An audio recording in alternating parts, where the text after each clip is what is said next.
Welcome into another edition of the PH Factor here for Project Home, your monthly podcast as we bring you information about what's happening here, but what's also happening in our area, our climate, centered around the work we do, and with some incredible partners that we work with, like Madison Gas and Electric. And today we get to be joined by Laura Paprocki over at MG&E.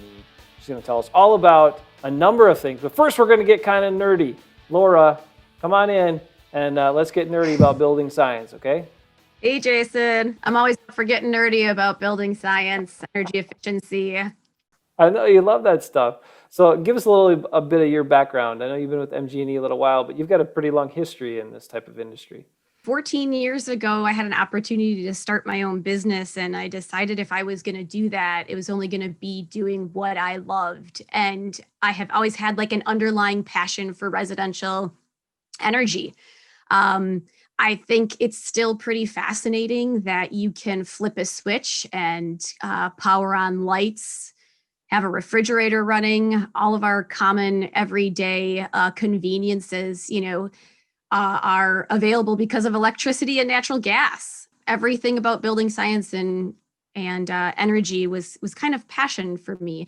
And so then I ended up doing energy audits for about 12 years and new construction evaluations. So computer modeling and then performance testing, right? So doing the blower doors, doing the infrared camera scans, measuring bath fans and other ventilation equipment. And so my background really has been not only like the crunching numbers, but also out in the field, out in homes, educating people about how their houses, work as a system. And then 2 years ago, had an opportunity to do that on a broader scale at MG&E. And so that is what I'm doing here, and hope to reach out to a lot of people. I know you mentioned that, from running your business, how the customer service and customer aspect was really important to you. So I know you brought that as well with you to MG&E, and that's something you're really focused on too, right? How you can connect with those customers. Yeah, absolutely. So MG&E is really fascinating in that as a utility, we have a home energy line and an email address, Ask the Expert. So people can call MG&E's home energy line, and they can ask us any question about their bill, any question about building science. They can ask me about, hey, my furnace is about to die. I'd like to replace it. What should I be looking for? And then we have all these years of experience of the people on our team, about 9 people on the residential team to pull from. And, it's great that our customers feel like they can call in, ask any general or even specific question, and have somebody get back to them within a day and talk them through. And sometimes we can even run little mini energy audits. Why is my bill high? All right, we start running through the options. Of all the possibilities, and just connecting people with resources. I know sometimes people are just really happy to get a call back, and that's astounding to me because of course good customer service is calling back, right? But then to have all this expertise in-house to be able to share with people feels really authentic, feels really good. And so, yeah, grateful to be a part of that customer service experience for people. I think it's obviously important. A lot of people think about their energy companies, and mostly they just think about the bills they're getting from their energy companies, not the service that's supplied to them that they're paying for with those bills. Yes. It's normally they dread those energy bills. So to handle that customer service, I think it takes a little bit extra good customer service to handle those situations all well. But I think most people in the community understand, hey, it's a valuable resource. They're providing it to us. And like you said, they're the power companies that are giving you that are the reasons why when you flip the switch on, the lights come on, and why you can have heat in your house and all that good stuff. So hopefully people remember that. Laura, I wanted to ask you now about some of the energy efficiency things, because we're in the winter now. It's cold. People are feeling that in their homes. What are some of the obvious things people can try to do to improve their energy efficiency this time of year? Well, the one you have most control over is your thermostat, right? So just turning that down is going to help. That being said, if you aren't comfortable in your home, you're just going to go ahead and turn it right back up. But drafts can make us feel really uncomfortable. And some of the things you can do, even though it's not aesthetically pleasing, is you can do the plastic on your windows. And one of the reasons why that is helpful is just because it's more of a comfort issue, really. You will have some energy savings, but one of the things you'll get is that you'll just end up feeling a bit more comfortable if you have drafty windows and you plastic those over, right? Which then maybe you won't go over to that thermostat and put it up a couple more degrees. And then weather stripping, like just weather stripping around doors too, just making sure those seals are tight, is another thing. And you know, I've even gone ahead and done this year because we have a section of our home that doesn't have basement underneath it. But as I sit there, like my feet get cold, right? Makes my whole body feel cold. So I just got out one of those small heating pads, that usually when you hurt your back, you pull out from a closet someplace. I just threw it on the floor and let my feet rest on it. And I can promise you that it has helped me stay comfortable. And even an electric blanket, if you have one, like the difference between a space heater, the use of the electricity use that a space heater will consume versus just like an electric blanket is like tenfold. I mean, a space heater is like 1,500 watts. I think electric blanket's like 100 watts, like the same as a light bulb. So, control your thermostat, control the leaks, make yourself warm. Those are the really easy ones. But of course, Jason, as you and I know, right, then there's like the whole end of the other spectrum where it's like, get a full energy audit, figure out like where the heck your whole house is leaking. That's done through focus on energy trade allies and the blower door, the infrared camera scan, looking at insulation levels, finding out how tight or leaky the house is. You can always go the much more comprehensive route with the energy audit. It's interesting. So as an energy company, you're supplying people with energy, but it's still really beneficial. And you and MG&E as an organization has really pushed forward a lot of those energy efficiency advancements. Like, you want your customers to take those steps if they can. Tell us a little bit more about why that's important to MG&E to have customers have more efficient homes. I think it goes even beyond MG&E, Jason. I mean, it's like we all know that the environment, we all know that things are changing in the environment. And I think oftentimes, I know at least for myself, sometimes thinking about making a small change can sometimes feel overwhelming because it's like, well, this is just one small change. Like, what's like big deal, right? But when you start thinking about the fact that we are a community and then, we are a global citizen, right? And that all of these small things that we do that could feel insignificant really do add up. And the energy world is changing. Let's face it, we've got so many more renewables coming online, which everyone wants, right? We're trying to move away from the coal, move to the renewables. But in order to do that, Jason, is like storage and batteries are going to have to become a component, right? Transmission is going to have to be a component that changes. I mean, we've got awesome wind farms in Iowa because that is the Great Plains. That is where the wind blows, right?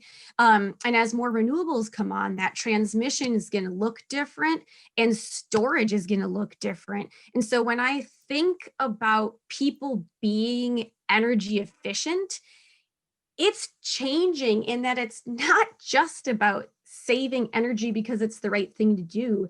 It's about how that savings fits into this bigger energy picture that the whole globe, our whole like nation is going to be visiting in the next couple of years as we make this big push as energy generators and energy users towards being more renewable. We need to make the grid smarter. We need to make it more efficient. And heck yeah, we all play a part. Sorry, little bit of a little bit of a soapbox, but it's so true. It's so true across so many different facets of life. Like it does matter what you do on a small scale as we come together to make big change. I think what you said is really important because the advancements in technology are coming along to the point where this is becoming more and more accessible and more mainstream. But for years and years and years, it was really the best way to try to make an impact energy wise and for the environment wise was to reduce consumption, reduce what we were using, right? And that still holds true. That's still a really important component. And you have to put it all together to make the impact that we want to make. Absolutely. Yep. There's still a lot of work to be done when it comes to energy efficiency. And we look around our communities and, at Project Home, we work on so many houses, over 400 houses a year, and you still find houses with no insulation in the walls, no insulation or air sealing done to the house at all. And those houses are still out there. Like, I mean, it's crazy to think now that in 2021, we can still find homes that don't have any insulation. That's just Yeah. crazy sometimes. I remember when I was doing energy audits, it was such a double-edged sword when I would drill like that 2 inch, I'd use my 2 inch hole saw, right? And I'd get permission, of course, right? But to find out what was really in the wall, there was always like this split feeling in my heart because when I would find that the wall was completely empty, of course I was like, oh, I'm gonna have to tell this homeowner that they've been living in this house without any insulation. And yet on the other end, I was like, yes, there's no insulation. That means they can dense pack these walls with insulation to like today's standard. They've got this clean palette and we can just get some awesome dense packed insulation in there. And, it's like that house is going to have like 100% better upgrade, to that wall cavity. So it was always that double-edged sword, but yeah, those houses still exist. Definitely. And our work is not done. We stress so much all the time. The biggest place to start is the attic space. Of course, that is the biggest space, and then you have basements and walls and all kind of things that can affect the energy loss and energy consumption of a household. But walk people a little bit through the process of like, what does an energy audit all look at? How do they do it? What does it mean? When you have a classic kind of focus on energy audit, it is a lot focused on the shell of the house, right? And so what I mean by shell is just that shell that is actually keeping that warmed or cooled air inside the house. That being said, there's a whole other side of an energy audit that is more of like a self audit, which is, how much electricity am I consuming? But coming back to the audit, it is that first time that a homeowner may come to the understanding that my house is constantly leaking air. Never really thought about that because this is such a simple concept, but it's like we can't see air, right? So this concept of our houses continually turning air over or allowing air to escape can sometimes seem so foreign because like, well, what? I never see that happening, right? And so when you have an energy audit and somebody runs a blower door, right? So the large for people out there who are listening who might not know, like the large fan that has the temporary door frame, and then the house becomes depressurized. That's the first time where people might actually make the connection like, wow, okay, yes, my house is continually giving up either heated or cooled air to the outside, which is costing me money, right? And so that measurement that the blower door is able to give us an actual reading, something tangible, like your house fits in, either the really leaky end of the spectrum or, hey, wow, your house is actually pretty tight, right? To give people that understanding is that first step towards awareness. And then as the auditor goes through and identifies with the infrared camera or, through the smoke stick, those different areas that are leaking, that's when it, to me, as an auditor and a homeowner, got really fun and interesting because for the first time, a homeowner might be starting to conceptualize just where and how this air is leaving and how this energy loss is occurring. And so that prioritization, like seal up that attic. Okay. And then next, maybe the sill box. And then people were always classically interested in their windows too. And there's nothing that beats a blower door and a smoke stick in combination to assess whether windows are leaky. Because sometimes people would tell me, oh, I know you're going to tell me when windows are really leaky. And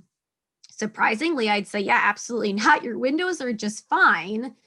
That being said, maybe, some work around the frame or like the casing, the trim.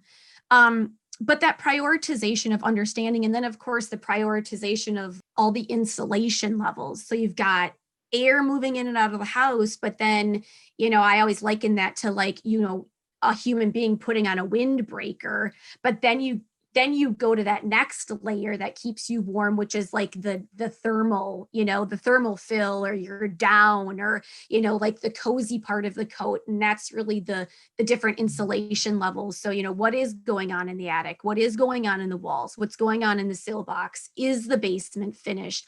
Do you have living space over your garage? So the next thing that I always loved doing as an auditor was like letting people know, okay, that yes, there's all these areas that need insulation. And in your house, here's your priority. And then, of course, you've got all the other fun stuff like taking a look at the furnace and the water heater and the air conditioner and bath fans and kitchen fans, the ventilation aspect, right? Like how's the indoor air quality? And then like how are the mechanicals? Our homes don't come with owner manuals, right? And yet they're almost the most complex thing we'll ever own. And so, for a homeowner who's going to be in their home for a while, or even just wants that education and understanding of how their homes work and the priority of, where upgrades can be done, should be done, it's invaluable. Yeah, it is. I mean, I think it's interesting to be able to do that and show people, especially the ones that, like you said, are really interested in that information and having it and understanding it. You can debunk some myths that they might have had about the house or where they're really losing energy, or like you said, in some cases you can reassure them that what they have is the way it should be. And maybe there's just some other practices or other things, adjustments they can make for comfort purposes if they need to. But, so for example, like 2-story homes or even 3-story homes, if you have them and stuff, trying to work on one thermostat or one heating system, like that's a complex situation to deal with. And sometimes, might have to make some alternative adjustments. It's really not about the insulation, but it's good to know that. And the only way to know that is to test. Yes, you make such a good point, right? Like often when you're gonna find that third bedroom up in, up in the corner over there is not gonna have any insulation in it. And, oftentimes that was not the case. It was just as insulated. But then, you got to talk about like distribution, and zoned heating and yeah, and exactly how the house works as a system. That part of the house is not any different than that part of the house, but the heating system and how that heat gets distributed, yeah, big difference. Especially, let's say you had a furnace on like the way other side of the house and that room was, over here. It's like putting those pieces together for someone to go like, oh, okay, yeah, that's okay, got it. One thing I know with MG&E too that you guys have done is, I mean, you're trying to help out everyone. The pandemic has been tough. These have been difficult times for a lot of people. But you guys are being responsive to that and understanding to that. So you have some options there. If I'm a person and I'm struggling to pay my bills right now because I've been out of work or because I've had lost income or now the heating bills are higher because it's winter time, what can they do and what should they do? We recognize, Jason, that this has been an incredibly challenging time for a lot of people in our community. And as your community energy partner, we have deferred payment agreements. Okay, so we are really encouraging customers to whatever they can do right now, whatever makes sense for them, no matter how minimal, to call in. And the best number to call is 252-7144 to call in and work with our customer service folks, it's going to make things better moving forward, right? Just keeping a little bit up on your bills, not having late fees, and definitely pushing off any disconnections. That's just not what MG&E wants. We want people to come to us. We want to have conversations with people. We want to have an agreement, no matter what that might be, how minimal it might be. It's something. It lets us know that you're there, and it allows us to reach out to those customers and to work with them. We work heavily in the residential department to work with community partners, community players to get the word out, and to get the word out to customers to be applying for energy assistance too. Energy assistance is such a fantastic an option for folks. And some people might feel like, oh, maybe that's for someone else, but at this space and time, anybody who is eligible should be applying, right? And also, people need to remember that they do need to reapply each year. It's good for renters too, but particularly for homeowner, then all these this energy audit talk that we were bringing up, they may then be eligible for an energy audit, which just then moves that customer closer to saving energy. Again, if you're struggling, internalizing that, keeping quiet is not going to help the situation, but communicating, reaching out and communicating, and you'll often find people are willing to work with you. And MG&E has a great setup right here for that if you're struggling to pay your bills right now. So please, we encourage you to do that. Laura, before we go, we got one other thing, and it's a joint thing, and it's a long-term joint operation that we've done, a nice partnership. I think we're going on 12 or 13 years now as MG&E being our primary lead sponsor of public education here at Project Home. So can you speak to that a little bit about why MG&E continues to support these homeowner education series with Project Home? The more educated you are, the better choices that you can make, and the more you can feel empowered to make the right choice for you, right? And when it comes to energy efficiency, there's oftentimes products and services involved, right? And so for homeowners to learn about those, from essentially third-party uninterested parties, where it's like, we aren't trying to sell you a furnace, we're not trying to sell you insulation, and I know as your partner, it's like we are wanting to get people connected with education and understanding. And when you can reach that level of having the amount of education about, whether it's insulation or a furnace or building science in general, it always seems to lend itself to people feeling more empowered with the decisions that they make.